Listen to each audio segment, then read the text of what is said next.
কাৰ্যসূচীৰে উত্তৰ লখিমপুৰত লাভলীনা স্পৰ্টছ কমপ্লেক্স চাবুতিত আমাৰ AFC ছিজন 2 ফাইটিং চেম্পিয়নশ্বিপ এখনেই ৰাষ্ট্ৰীয় কিক বক্সিং আৰু MMA প্ৰতিযোগিতা আয়োজন কৰা হৈছে।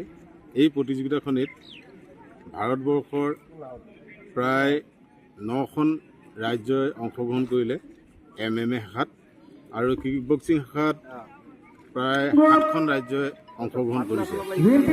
আৰু এই প্ৰতিযোগিতাত মুঠ 370জন প্লেয়াৰ অংশগ্ৰহণ কৰিলে আৰু প্ৰায় 53জন ৰেফাৰী জাজে অংশগ্ৰহণ কৰিছে।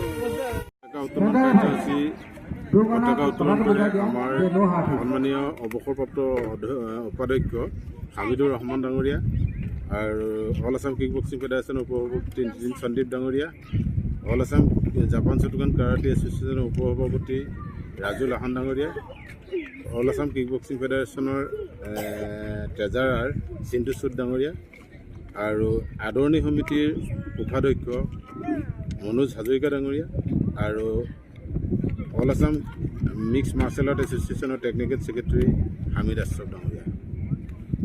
উদ্বোধন কৰে আমাৰ মিছেছ লক্ষ্মী কুটুম বাইদেউ, আমাৰ অল আছাম কিক বক্সিং ফেডাৰেশ্যনৰ এডভাইজাৰ।